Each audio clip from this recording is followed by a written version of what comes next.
and just the anxiety and the pacing back and forth, not comfortable in my own skin. Finally, the guy shows up and I'm just so happy and relieved that he's there. And then he leaves. My guest today is Branden Densmore. Thanks for coming on the show, Branden. It's great to have you here. Yes, my pleasure. I definitely will want to get into your near-death experience for sure, because it sounds fascinating to me. But I would like to get an understanding of a little bit about your background and what your life was like before that occurred, just to give us some context for how you ended up where you were. Okay, let's see. I had a pretty rough life, I guess you could say. I was sexually molested when I was 8 years old. Oh. And that hurt quite a bit. Affected my self-esteem, my self-image, confidence, and created a lot of harsh feelings. So anyways, that happened when I was 8. And at age 14, I was diagnosed with Crohn's disease and sacroiliac spondylitis. So I was in a... So can you explain what they are, Crohn's disease? I've heard of them before, but I'm just not sure what they are, and other people that are watching might not know either. Sure. So Crohn's disease is arthritis of the intestine. Oh. Is the easy way to explain it. It sounds And then painful. sacroiliac spondylitis is arthritis of the spine. Right. So obviously, like, it caused a lot of pain. And I was put on opiate medications when I was 14 to help cope with the pain. And ended up getting dependent on those medications. Dropped out in the 9th grade from school. So you would have been around 14, 15 at that time as well? Geez, yeah, 15, 16. Okay. Around that age. I hated school. Like the pressure to fit in, to conform. And I was bullied horrendously. I was raised in an alternate religion. So the practices in that religion made me stand out as different. So I guess maybe that made me an easy target. Or maybe it was my self-esteem issues from when I was sexually molested that weren't resolved that kind of opened me up to attack. Yeah. Did you have many friends at school, or any close friends at school? I made some friends, but I hung out with the wrong crowd. I desperately wanted acceptance, desperately wanted friends, people to like me, people to share my life with, and wasn't accepted by the normal crowd because I was so different, but ended up hanging out with the wrong crowd, which kind of got me into more trouble. But yeah. We got to the part where you're talking about your time at school, and I distracted you then, but I can relate because I know what it feels like to be someone who's seen as different. Where I grew up right in the middle of the bush, in the middle of nowhere in Western Australia. Not that that was unusual in the country, but I was just an unusual kid, I think smarter than a lot of people were, and the same, just desperately wanted to be friends with people and often accepted being treated in a way that was not great, just so that I could feel like I had people at least a little bit close. Yeah, it is tough. So started hanging out with the wrong crowd. I hated school. Didn't really care for the teachers. I didn't think I was going to use the information I was learning and rebelled against it. Dropped out in the 9th grade and then worked a couple dead-end jobs, again, dependent on that medication, and ended up having my first NDE at age 21. Okay, 21. Yeah. All right. So this is between 14 and 21. So that was, you dropped out of school and you just had a variety of jobs, and then we've got our first NDE. So yeah, tell us about that. Yeah. Had my first NDE at age 21. I was in a fist fight and the guy ended up being a 3rd-degree black belt, which I didn't know at the time. Whoa. So anyways, we were in a fist fight and he kicked me in the head 3 times with steel-toed boots on. And I went to the doctor the next day and he said that if there had been 3 more pounds of pressure behind that final kick, that his boot would have gone into my brain. So that NDE, what happened was it was just a total blackout, just complete absence of anything and everything, just total blackness.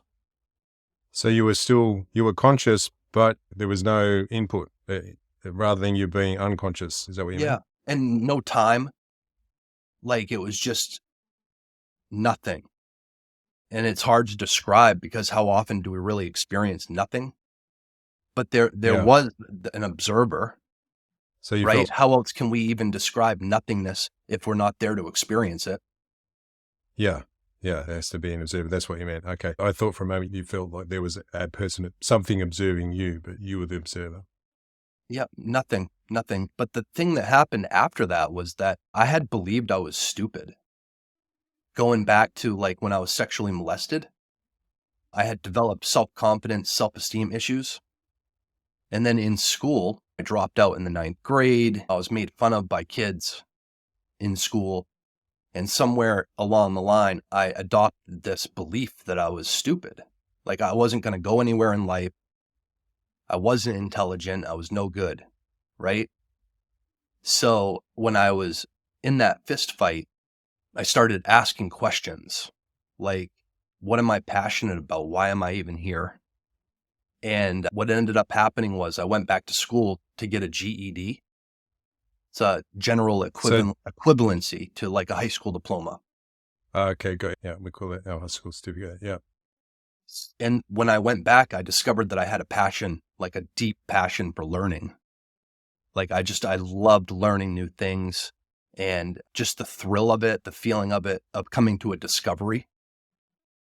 Like I just Yeah. loved that. I went back, got my GED.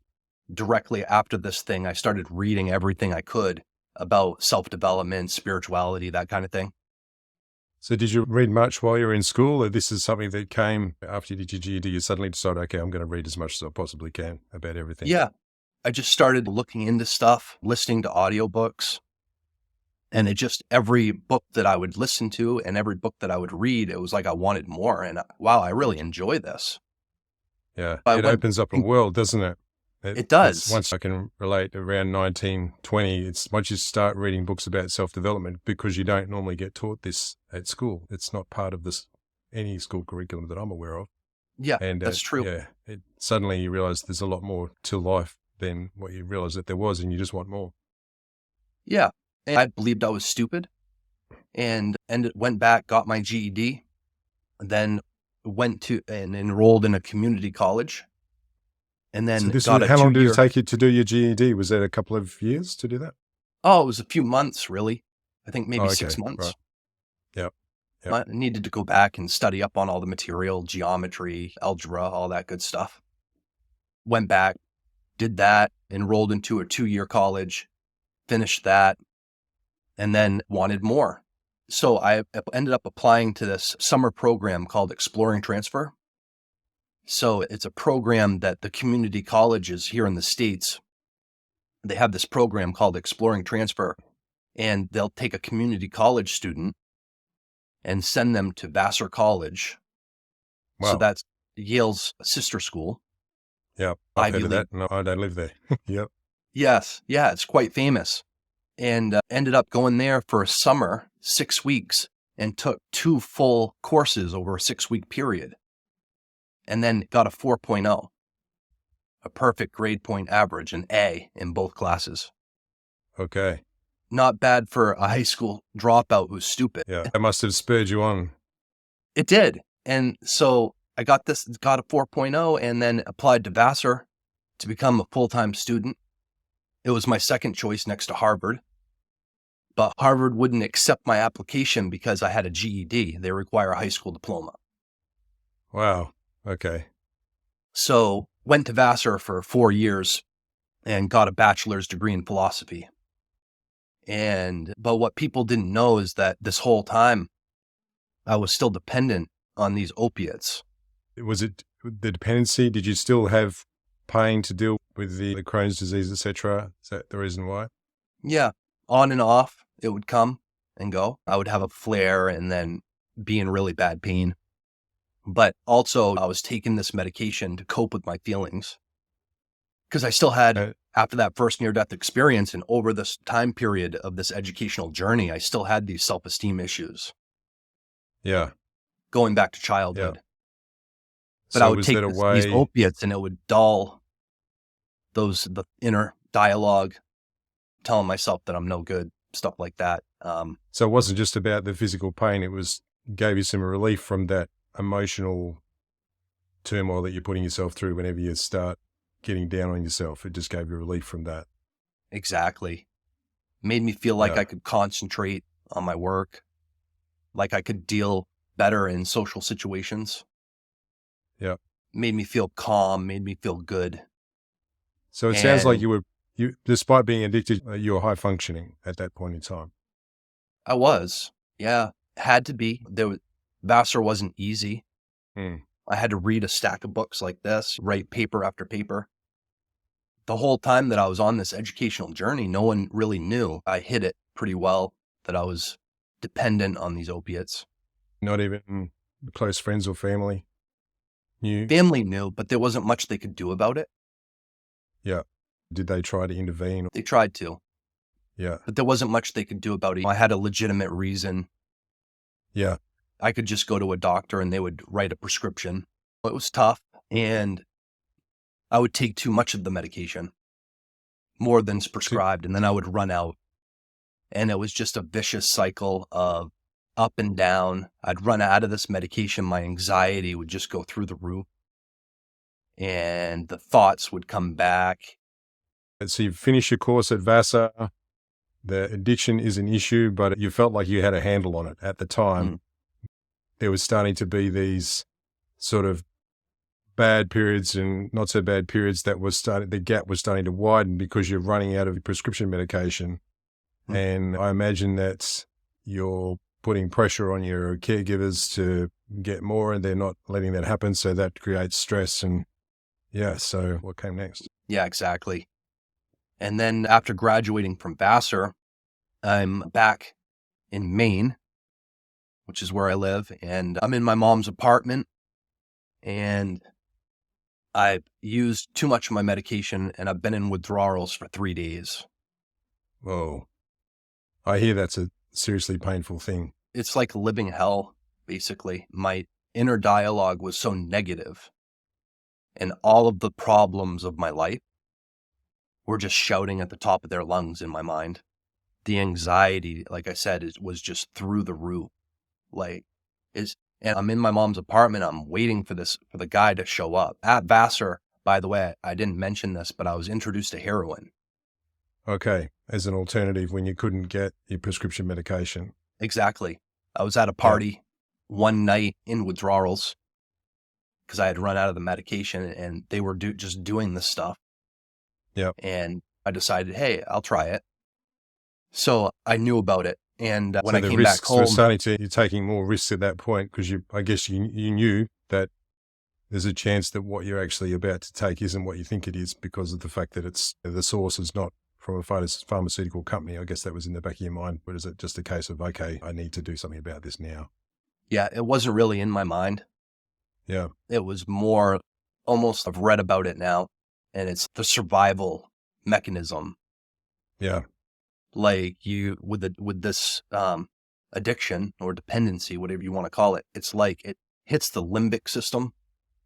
So it's like your brain thinks that you need this thing like oxygen. Yeah. I need this to survive. I can't continue without this thing. Yeah. It's pretty bad. It's pretty powerful. So I'm in my mom's apartment. I'm in withdrawals. I've been in withdrawals for 3 days. And I'm waiting for my guy to show up to bring me some stuff so I don't have to be suffering like that anymore. Yep. And I'm checking the clock. Is this guy ever going to come? And just the anxiety and the pacing back and forth, not comfortable in my own skin. Finally, the guy shows up and I'm just so happy and relieved that he's there. And then he leaves and I do some of the stuff and finally the nightmare's over. Finally, my mind just calms down, and it's just got relief, a sigh of relief, and it feels good, and all of the negative thoughts just dissipate like smoke, just like steam rolling off a warm lake, just gone. And then I feel good, and then all of a sudden, I realize that I'm dying. So I ended up overdosing. When you say you And realized that you were dying, what was happening? If something was happening physically at that point. yeah, I was like lying on the couch in my mom's apartment, and my breathing started to get real slow. And then everything started really quieting down. It was like I was just sinking. And then my breathing was slow. And I'm like, this isn't right. And then I'm out of my body, standing next to Oh, myself. so standing like in the apartment, looking at your body, laying on the couch. Yep. Yeah. Standing right there, looking at myself laying on the couch. And then I was contemplating, and oddly enough, I didn't find it strange. It wasn't weird. Yeah, you weren't anxious or anything like that. You thought, oh, I'm here looking at myself. Did you think to yourself, oh, I've just died, that's why I'm here? Or is it? Yeah. Yeah. Yep. I somehow realized that I had died. And the weird thing is that it wasn't strange, which I don't know why it wouldn't be, because you would think that it would be weird. So it felt, when you say it wasn't strange, like it just you felt comfortable? Is that what you Felt mean? comfortable. Yep. Felt Yeah. comfortable. It wasn't like odd, like an unusual event. For some reason, that kind of thinking never crossed my mind. I was just standing there looking at my dead body and contemplating the meaning of my life. As you would. When that's just occurred. Yeah. What was going through your mind as you were contemplating the meaning of your life? Well, Oh, that's it's like, it. what was the point? What was the point of it all? I was raised in an alternative religion, sexually molested when I was 8 years old, made fun of when I was a kid, dropped out of school, went back to school, went on this amazing educational journey, discovered a passion for learning, overcame the belief that I was stupid. But what was the point of it all? That's what I was. You were kicking some goals at this point, and now it was almost all for nothing. Exactly. Yeah. Exactly. And I was baffled. Wasn't there supposed to be something more to life? Yeah. And then, So we're standing there, looking at the couch, contemplating the worth of your life and what happened next.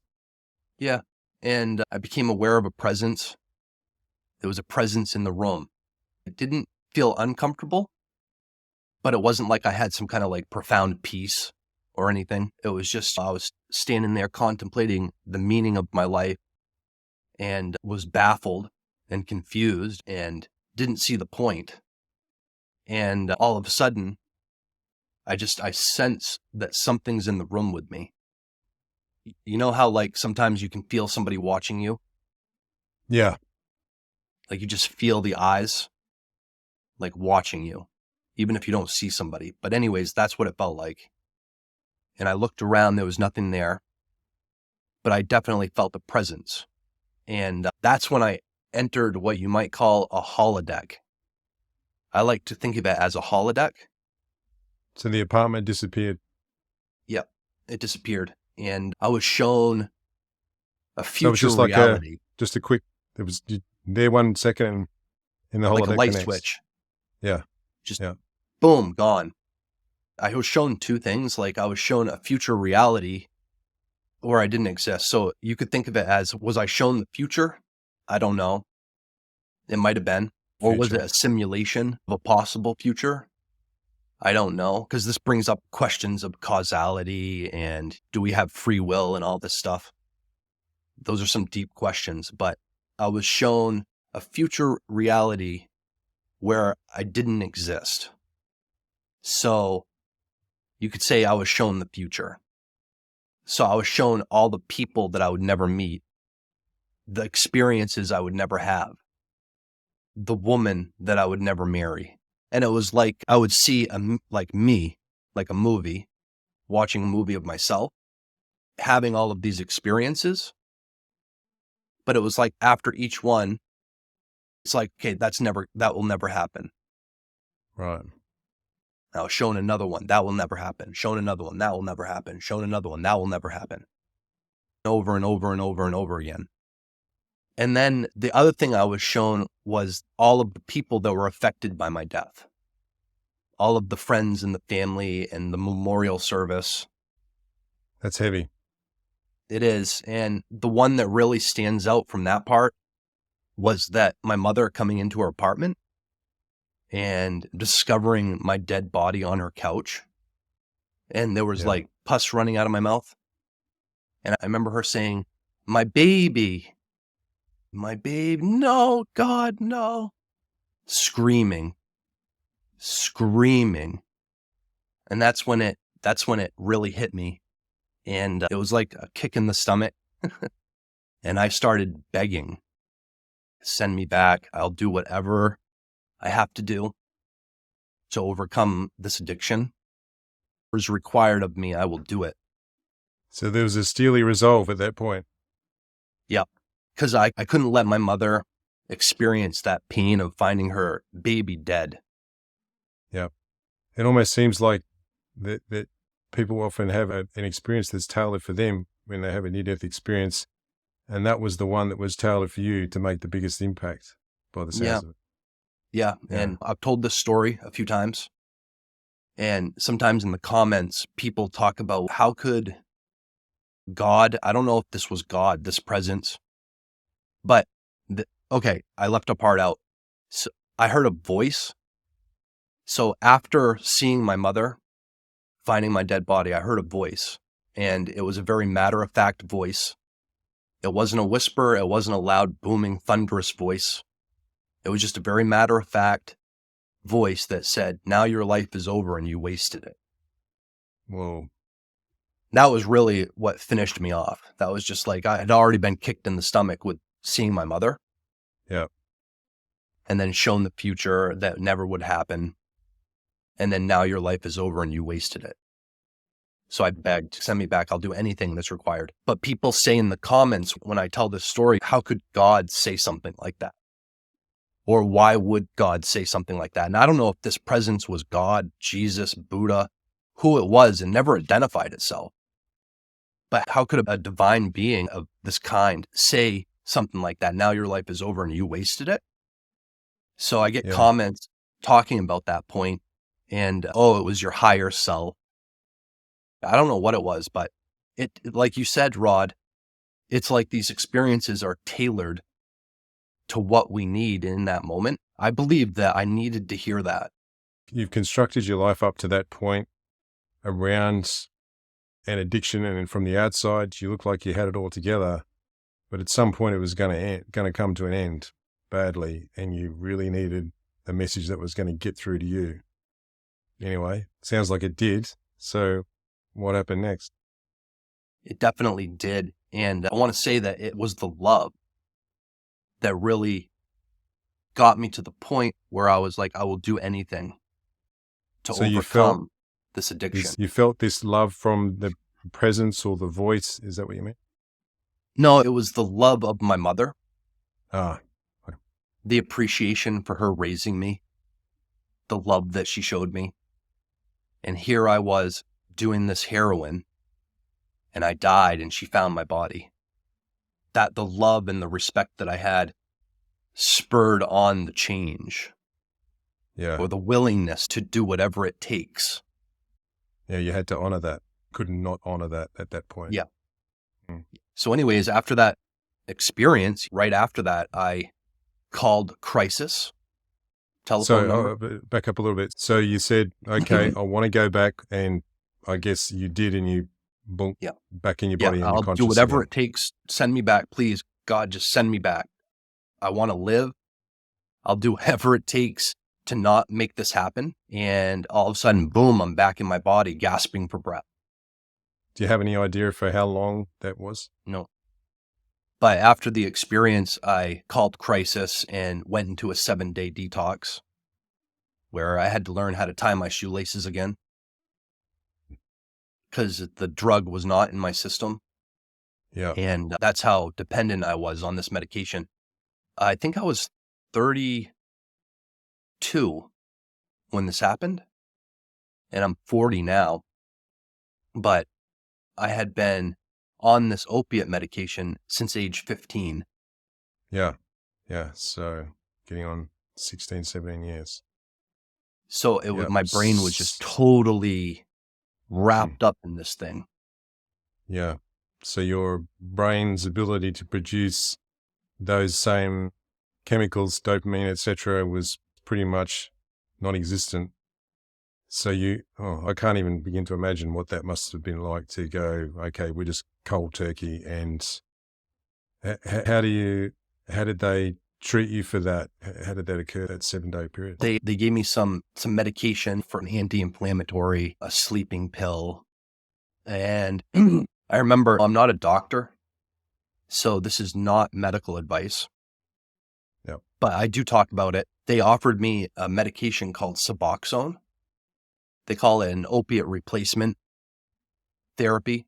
And from what I understand, this helps a lot of people. A lot of people who are addicted to heroin and other opiate substances, they prescribe this to them so that they can get off these other street drugs and other pharmaceuticals.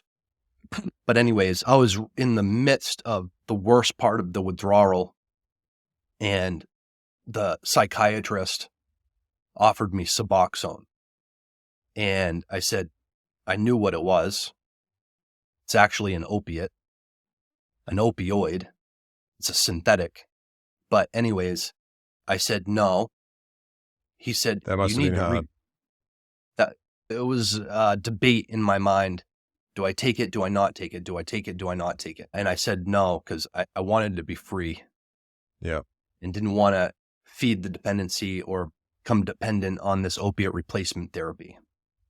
He said, you need to reconsider, Branden. You need to reconsider that. He didn't want you to fail based on the odds that he'd seen for people that had not taken the alternative. Yeah. Yes, exactly, Rod. He didn't want me to fall into the statistic. So he said, you need to reconsider. Do you realize that, I think he said 95%, it might have been a higher percentage, but 95% of people in your situation will go back to the substance. Yeah. So you're really against the odds. And I said, I guess I'm one of the 5%. You were confident at that point. There was a moment, but you were really confident you were just going to have to do it that way, whatever it was going to take. Yeah. Yeah. And it goes back to like when I was feeding on the other side to live. Send me back. I'll do whatever it takes. Like I couldn't accept the drug because I knew where it was going to lead. Yeah. And that's for me. Like I'm not telling other people that's right for them necessarily, although it may be. But that would be something to seriously consider, because I know people who are dependent on these opiate replacement therapies. And I'm glad from my personal life, my personal experience, my personal life that I said no, because now I'm free.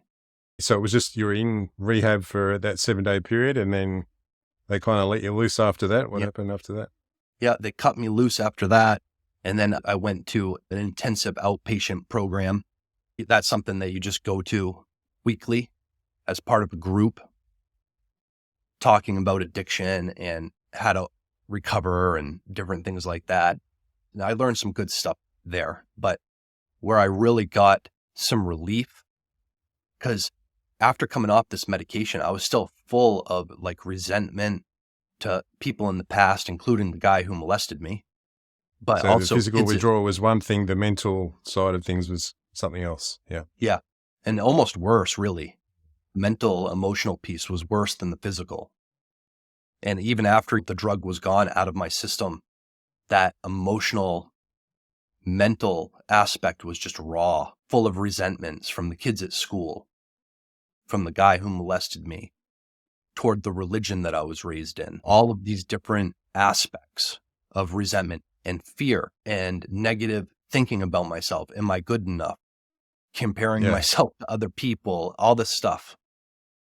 You had plenty of reasons to be bitter at the world. Yeah. Yeah. Plenty of good reasons. Bitter. Bitter and afraid. But you knew that was getting in the way of you being fulfilled in your life, and you had to do something about it. Well, yeah. At that point, I was not happy. Like I was miserable. And I knew that I needed to find a way to deal with this, because if I didn't, I was going to probably end up going back out and using the substance again. I had a gaping void in my life. And I needed to find a way to fill it and to deal with all of these emotions and inner turmoil that was going on. And that's when I started going to Alcoholics Anonymous meetings. Okay. My drug of choice wasn't really alcohol, but I lied. I said that I had an alcohol problem. Did you have an idea? Did you learn about the framework that's like with the 12 steps? You thought that's what I need, and so I need to get in there. No, I started going, and what happened was I needed a support group, people to talk to. That's why I originally went. And I knew that I had all these emotional problems and self-esteem issues, etc. And I needed people to talk to about it. So anyways, I started going to these meetings, and I saw that, wow, there are people here with incredible substance abuse stories with alcohol, and they're laughing. They're happy. They've made friends. They're talking with each other. They're laid back. They're comfortable. So that's when I realized, okay, there's something going on here. It was evidence to me that there was a solution to the inner turmoil and stuff that I had going on the inside. Yeah. This kind of clicked. It clicked. And I found a sponsor and then worked through the 12 steps. So it was a gradual process. But let's see. So when I had that overdose experience, I had no friends, false friends, people who were there just to take advantage of me in my life.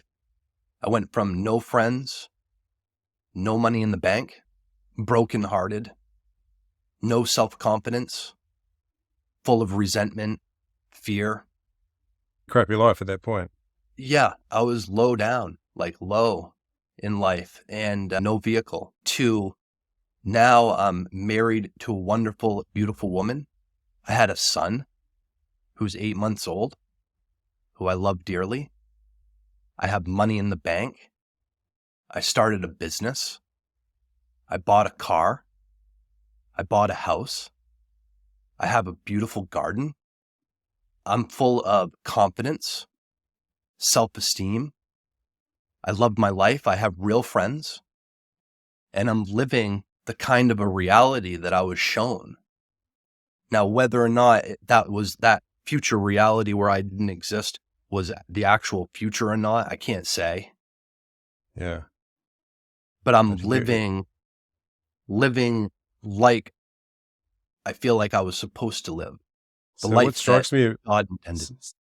sorry, Brandon, it's interrupted. What strikes me is that there's this resolve about you, and there's some confidence that can't quite put my finger on, but it's almost because you had those previous experiences that the person that you are now has so much more vigor, and it's almost like a ruthlessness for life, and it just comes out of you. You think that, is that how you feel?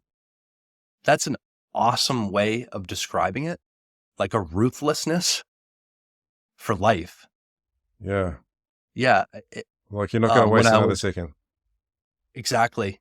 Yeah. When I was talking with my sponsor and going through the 12 steps, there was a point where I didn't want to be in any other relationship, like a romantic relationship, because I had so many failed romantic relationships from the past and a lot of resentment toward ex-girlfriends. And I told my sponsor, I don't want to get into another relationship because I'm afraid of being hurt. He said, that's no way to live. You don't want to be in a romantic relationship because you're afraid of being hurt. That's no way to live. That's a bit of tough love right there, isn't it? It is.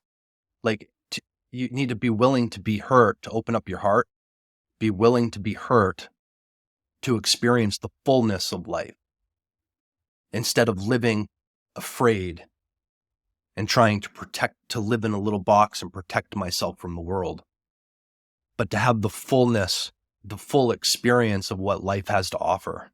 So how did you, I don't know whether overcome is the right word, but there's the bitterness and the resentments for people that have wronged you in your life. And like I said, you had plenty of reasons to do that. How did you get to the point where you go, okay, did you just realize that was poisoning your life and you had to let them go? Is that what you got to? Yeah. I realized that these underlying things were really the cause, the root of the addiction. because I would take these medications in order to numb the feelings and to obliterate the thinking that was happening in my mind around some of these issues. So I needed a solution to addiction, a solution where I no longer had to have this as a problem, where I could move on with my life and live a full life, experiencing everything that life had to offer. But my life was on the line too. For me, it was a matter of life and death. So I desperately needed a solution. I found the right sponsor, someone who really knew their stuff, someone who really knew the material and the method from Alcoholics Anonymous, which, I mean, Alcoholics Anonymous, it saved my life. Not to say that this organization doesn't have its problems, not to say that the philosophy doesn't have issues of Alcoholics Anonymous, but it did save my life because it gave me what I needed in the moment. And it gave me a process that I could use to really face these inner demons that were driving the addiction. So how did you actually integrate some of those terrible experiences? I'm sure there's something where people are wondering who have been through a similar experience to go, I can't possibly forgive that person for what they did. How did you manage to integrate that into your life where you got to the point where it's not something that's a problem for you? Yeah. So I was coaching somebody about this the other day, and forgiveness doesn't mean that you're opening yourself up to being abused. Like this idea of turn the other cheek, so that when Jesus said that, it was like you get slapped and then you turn the other cheek. And it's a like biblical saying. So that, in other words, slap me again. But that's not what forgiveness is. This is true. If you're being abused, you don't want to allow yourself to continue to be abused, right? Oh, I'm in an abusive relationship and I'm going to forgive the person that's abusing me and just allow them to continue abusing you. That's not forgiveness. So first you have to be ready and willing and open. I had to practice forgiveness because my life was on the line and I couldn't allow myself to die and my mother to find that dead body. Yeah. So I was motivated. So I would say the first thing, you need to be motivated, but I had turned into an angry person and I didn't want to live that way anymore. On another show, I was talking with someone and we were talking about road rage. Yeah. So someone would cut me off in traffic and I'd get ripped. Oh, what is this guy thinking? Flip them the finger. Yeah. That was What your a standard jerk. operating procedure. Right. But anger had become a lifestyle, just irritated at little annoyances. But what I didn't realize is that I had become an angry person and that was a lifestyle, and that the anger was coming out sideways. It was being expressed toward these little annoyances, but those little annoyances weren't really the problem because I had anger inside of me at a really fundamental level. Being sexually molested at 8 years old is enough to make you angry, but it was coming out in my life in ways that I didn't realize the root cause, and that I had become an angry kind of person. What I'm trying to illustrate is the importance of forgiveness, because if we hold on to this kind of anger, we become angry people. Yeah. And it comes out in unexpected ways. Yeah. So it's for you. The forgiveness is for you so that you don't have to be angry. Yeah. Yeah. And I think it even goes beyond that too. Like it's for you so that you can live a better life. Yeah. Yeah. So that you can have better emotions or more enjoyable. Better and worse. Maybe that's the wrong way to describe it, but a more enjoyable experience. Yeah, it's not anywhere at the same level, but it's a conversation I can remember having this with my wife a while ago and talking about previous partners and wrongs that had been done. And she couldn't quite understand at the time why I wasn't angrier. And I had to think about it and thought, I just don't like carrying around that vibration. You can't be angry at someone and not be angry. It's like you carry that with you. I don't want that to be in my life. I don't want that to be part of my interactions with you. I don't want it to be part of my interactions with my kids. That's why I'm not angry. It's not because I approve of what has been done. It's just I don't want to be that kind of person. There's got to be another way to deal with it. Yeah. Say that last sentence again. You said that you didn't want it to affect your children. Yeah, I didn't want that vibration. The emotions are like vibrations, right? Everything's got energy. So I think if I'm going to be angry about something, and that's going to impact I'm not just directing anger at one particular person. It's part of my being, right? So it's going to impact my children. It's going to impact my other relationships as well. Do I want that? Yeah. And it's tough too, Rod, because like we're not taught how to forgive. Yeah. And when you have like significant traumatic experiences, it makes it even more difficult. So we're not only not taught how to forgive or what forgiveness even is. When it's a traumatic incident, that makes even the method more difficult, like even harder to let go. Yep. Yep. And it's then like it comes in the lies. It's in your limbic system. It's like that base, that very lizard part of your brain. And there's really no reasoning or logic that you can apply. Yeah. Those deep emotions. Yeah. But you have to be ready to let it go. And it doesn't mean that you're condoning whatever it is, the kind of actions that have happened. Doesn't mean you're condoning it, but it can be a tough pill to swallow. I was sexually molested at 8 years old. And when I confronted that particular resentment toward this person, I had a conversation with my sponsor, and it was step 4 and 5 in Alcoholics Anonymous. And I had already gone through the previous steps, and I said a prayer. But so I talked with my sponsor, and I have a lot of different thoughts coming that I want to express. Go ahead. One thing I forgot to mention, you were talking about how forgiveness is for yourself. And it is, that's true. But it's also for the world. Yeah. Because you change, like you said, your vibration, which has a ripple effect. So when you're no longer an angry person. That's what the world needs. But so where was I going before that I made that point? Because I wanted to say that. Yeah. Yeah. You were just talking about forgiveness. You're having the conversation with your sponsor, steps 4 and 5.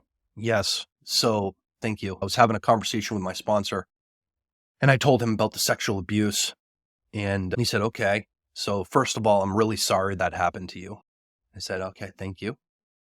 And he said, that should never happen to a child. And that's a really, terrible thing to have to endure. Okay, thank you for recognizing that. And then he said, but you've been holding on to this. You're an adult now, and you've been holding on to this for 20 years. I said, yeah, been holding on to it for 20 years and never resolved it. And he said, did you ever consider that maybe he had been sexually molested? And I said, no, I never thought about that. He said, well, usually when a kid sexually molests another kid. So this guy that sexually molested me, I believe he was 15, 16, and I was 8. He said he must have learned that from somewhere. Most people learn that kind of behavior from somewhere. I said, I never thought about that. Here I was, addicted to opiate medications. I had died because I was full of being driven by resentment, fear, anger, etc., low self-esteem, inner chatter. I was being driven by that, and the addiction was being fueled by that, and I had died, and it had been 20 years since this incident happened. And I had never once considered that maybe he had been sexually molested. Not once in 20 years. Okay, yeah, no, I've never considered that. Okay. He said, don't you think that's a little self-centered? I was like, self-centered? I'm the one that was sexually molested. But I realized he had a point, because I was all wrapped up in what happened to me, what this person did to me, how I feel about it. I was hurt. I was victimized. And what did that lead to? That led to my opiate addiction. That led to me passing away being a slave to this substance, but I was being self-centered. Why? Because I was holding on to this resentment without giving one thought, not one thought, to what this other person who abused me might have gone through as a child. Never even considered it in 20 years. That this guy, maybe he was sexually molested when he was a little child, an innocent little defenseless child. Never Just like you considered were. it. So that kind of gave me pause to think for a minute about it. So he said, don't you think that's a little bit self-centered? And I said, I guess, maybe. And then he was like, if you knew that he had been sexually molested, would that cause you to have a little bit of compassion toward him? And then I imagined that maybe he had been sexually molested. And then I did have a feeling of compassion. And that was the beginning of being able to let it go. Like realizing that I had been holding on to this thing and that it was self-centered gave me I had to overcome myself, get out of my own way, if that makes sense. Yeah. So To it was the an aha side. moment, but it was a beginning. It wasn't like gone all of a sudden. It was just, that's how you were able to start and Yep. get And working. then I had a prayer that I would say every day. We could talk a lot about forgiveness. There's a lot of different aspects to it and the process. I don't know if you want to spend that much time on the show talking about it. I've got about 15 minutes. So yeah, it's really what's valuable to the viewers. So I think it would be valuable. Okay. Let's see. What else could I say about forgiveness? So letting it go. And people say, how do you forgive? How do you forgive someone who sexually molested you? In Alcoholics Anonymous, they teach us that people are sick, like spiritually ill. So seeing the abuser as a sick person and that we can forgive the offense that a person does to us because we realize that they are sick and that even though they have offended us, that they're really on a spiritual level, a friend. Somewhere inside of the person is like a pure spirit or a spiritual being. Somewhere, even if we can't see it, there's a pure soul there, but it's been distorted because they are ill, they're sick. So getting in touch with compassion for other people. And it, like I said before, it's a bitter pill to swallow. Yeah. It's a lot easier to go, that person or what they did is demonic in a way, for want of a better term, as opposed to they're ill and sick. And yeah, it's a way tough. forward. Yeah. Yeah. It's a way forward. And it's tough with the kind of world that we live in. Yeah. With all of the terrible atrocities that happen. But I had held on to this thing for 20 years. And it was driving my behavior. And it had transformed me into an angry person living an angry lifestyle. I needed to find a way to really let it go. I think a lot of people are in this kind of a situation. Now, this doesn't mean that his behavior was excused, that I'm excusing his behavior by forgiving him. That's not what this is about. Yeah. You're just reframing it in a way. It's not his behavior was right, but when you understand that we've come from, I look at it like this, is that we're essentially apes. Like we're animals, spiritual beings. Animals are spiritual beings, but we're essentially animals that have animal ape-like behavior. And you see this kind of thing, domestic abuse, violence and stuff like that in the animal kingdom. Yeah. We have these base instincts. But if you understand that, it becomes a little bit more understandable too, that these kind of atrocities, manipulations, abuses, that war, violence, all that kind of stuff that exists in this world. When you look at the animal kingdom and the world of nature, you realize how violent of a place that is. Now, there's love, there's compassion, there's all that good stuff in nature. There's beauty, but it's a violent place too. Yeah. this is where we come from. We come from nature, but I believe that we are evolving into more conscious creators of our own destiny. Yeah, I believe that too. I think that's why I'm doing this. That's why we're having this conversation with you, because if we didn't believe that we're becoming more conscious and loving beings, then what's the point? I think Yeah. that's where everybody's going, and you can either participate in that or not. So, yeah, I And choose the we're view. growing out of that violent kind of nature, Yeah. becoming more conscious. But the reason I went into that diatribe is that it makes the abuses that we endure a little bit more understandable. Yeah. I guess you look at it this way: the contribution that you've made since your recovery, the people that you've impacted, that wouldn't have happened unless you'd gone through that. You went through that process. I think it's part of what do you want your life to mean? You want to get to the end of your life and just be angry, just die angry?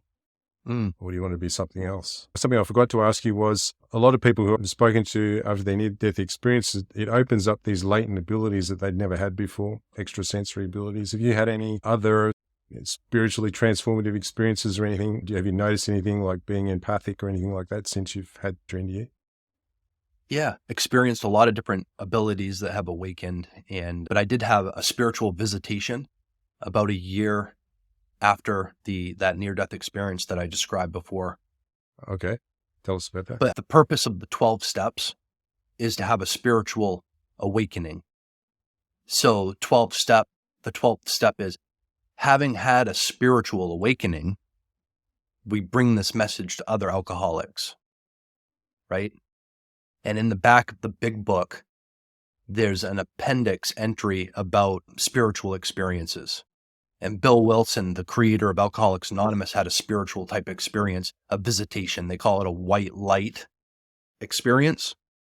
But in the back of the big book, it says that not everybody has these kind of white light experiences, that they're usually more gradual kinds of spiritual experiences that happen when you've gone through the 12 steps. But I had one of these white light type experiences. I had been having a kind of a hard time with my recovery and prayed vigilantly during a morning and about my situation. And I was taking a shower one day, and through the ceiling came a light. You know how if you look into the distance on a hot day and everything goes like this? Yeah, like a mirage. That's what it was like coming through my ceiling. Okay. And were you surprised? You're like, I whoa. was like, wow, what is that? And I'm in the shower, taking a shower. This comes through the ceiling, and all of a sudden I'm penetrated by it. And it was like the most peaceful, loving kind of dynamic energy that I could ever imagine. And it went through every aspect of my being. So when this thing came through the ceiling, I started having all of these thoughts. First of all, I didn't know, was this God? Was this an angel? What is this? And then I could feel the power and the love of this thing. And I started having all of these thoughts like, oh, I'm not worthy to have this experience. I've messed up in life. I've done X, Y, and Z. Why me? It didn't care in the slightest. I felt like it was reading my mind, or it knew the thoughts and the feelings that I was having. And it was like it looked past those thoughts and feelings. It looked through them. It penetrated through the thoughts and the feelings, through my body, through every aspect of me. And it had nothing but love and respect. And it was mind-blowing and baffling all at the same time. And I just started crying. I was just like, oh, wow, this is unbelievable. And I just had so much gratitude that this being revealed itself to me. It's a pretty rare thing, isn't it, to feel zero judgment and love regardless. Zero judgment. Yeah. And I feel like that kind of awakened something in me where I'm able to speak with people without judgment. Because people tell me their problems, things that they've gone through, things that they're going through, and they expect a judgment. But I'm able to just, that maybe that's one of the abilities that's awakened, is the ability to listen to people and to not judge them whatsoever. Yeah. That's interesting. So I've just got two more questions for you, Branden. Oh. Firstly, I'll say, I think you are one of the most brave people I've ever spoken to in my entire life. And I've spoken to a couple now as a result of this work that I'm doing. But I think to face down knowing what you would have to go through to recover, man, that takes some bravery. And to face down your past experiences and go, okay, I'm going to move past those and just live a better life and forget about being angry. That really takes something. So speaking about life, so what do you consider to be living a good life now? It sounds like your life is pretty good, but what do you consider that to be, the essential parts? Finding meaning, leading a meaningful kind of life, which for me it's, and my business and helping people and going on shows like yours, Rod, sharing my story and following that and improving, but finding a way to be comfortable and happy, fulfilled in life. And it's not all about striving either. Sometimes you need to strive, but other times it's nice to just relax and be comfortable. Yeah. To enjoy life. And where can people find more about, we'll put in the show notes or the description more about you, but where can people find out more about what you do? Facebook's good. Yep. Branden Densmore, Branden, Densmore, Densmore. Branden Densmore. I'm a certified spiritual coach. Okay. I'm also a business consultant, and feel free to reach out if you have any questions about that. My passion, I love it. And Facebook is good. You can also reach me at Coachbrandendensmore at Gmail. Excellent. All right. Thank you so much for coming on the show. I really appreciate you being open about the questions. I think that the viewers will have gotten a great deal out of this, and wish you well. Thank you. My pleasure. Glad to be here.